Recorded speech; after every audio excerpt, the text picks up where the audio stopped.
Hello, my name is Rebecca Schroeder, and I'm a Democrat running for District 4, Seat A. The Clearwater River was my backyard growing up in Koosky, Idaho.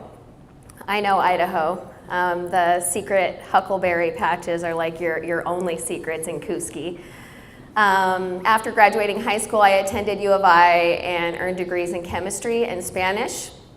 I met Brock, who was my engineering physics lab partner long before he was my husband. We moved to Coeur d'Alene about 13 years ago and got married and started our family. My interest in politics really began one hot August afternoon in 2007. I was snapping up my newborn baby's tiny yellow onesie when my husband came home from work unexpectedly early that day to tell me he'd gotten a call from the pediatrician and that our newborn son had been diagnosed with a rare genetic disease called cystic fibrosis. So in that one phone call, my family went from being that young, healthy family that didn't rely much on health insurance to one that was utterly dependent on it because of the type of specialized care and expensive medicine that our son needed to stay alive.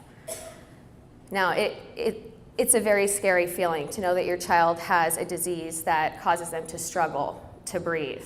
And I had not grown up in a rich family.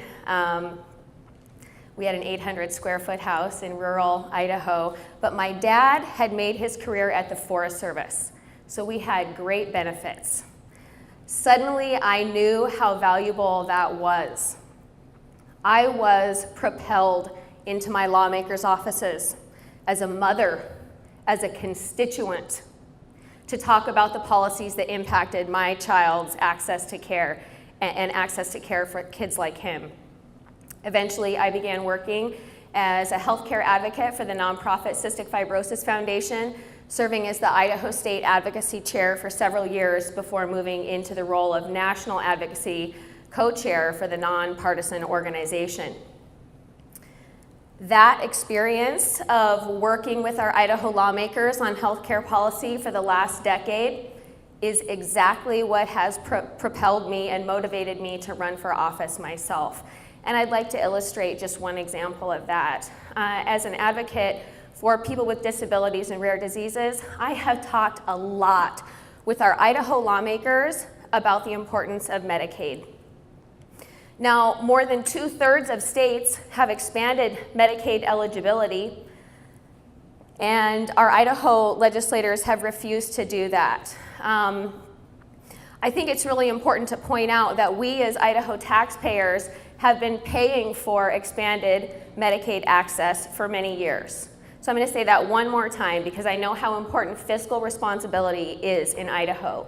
We have been paying for Medicaid expansion for many years.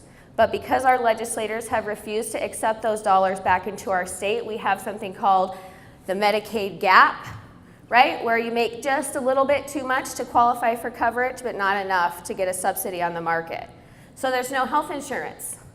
And then what happens when you inevitably need medical care? Because unfortunately, the lack of insurance does not mean you don't need medical care. So when people show up at the hospital that don't have insurance, those unpaid bills go to the county indigent fund, where local property owners then foot a second tax bill to pay for that.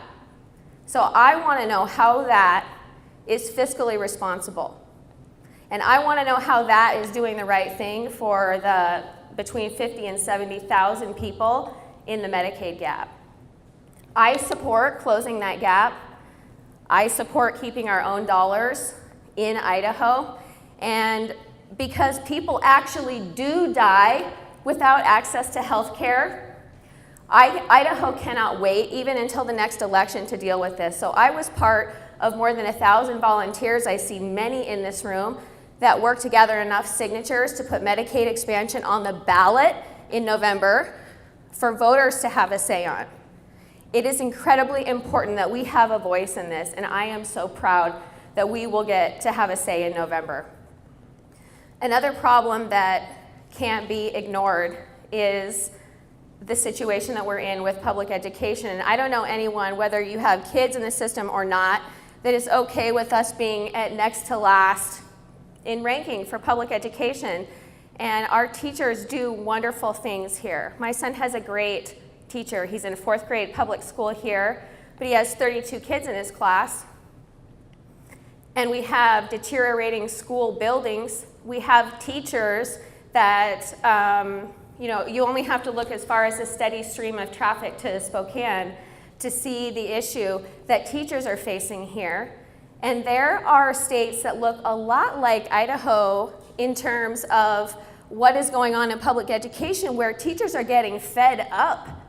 And I don't think that it's a reasonable plan for us to continue ignoring the situation until our teachers walk out, because we are continuing to miss opportunities for pre-K and kindergarten.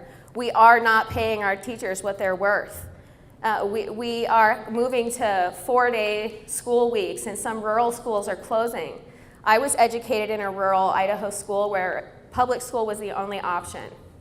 So I want to be an advocate for education, and that to me means putting our money where our mouth is, because this year, even when we have a surplus in our budget at the end of a session, where we have money in our pockets and we could invest that in the very real bills that we have to pay in education, instead that money goes as a tax cut to those who need it least in our state. So this is not even about a lack of money. It is about a lack of willingness to invest in our students and our teachers. So we have a lot of jobs here in Coeur d'Alene. I know that, okay, well, I am Rebecca Schroeder then, and I am asking for your vote because I am on a mission to serve as a voice for the people here in District 4. Thank you.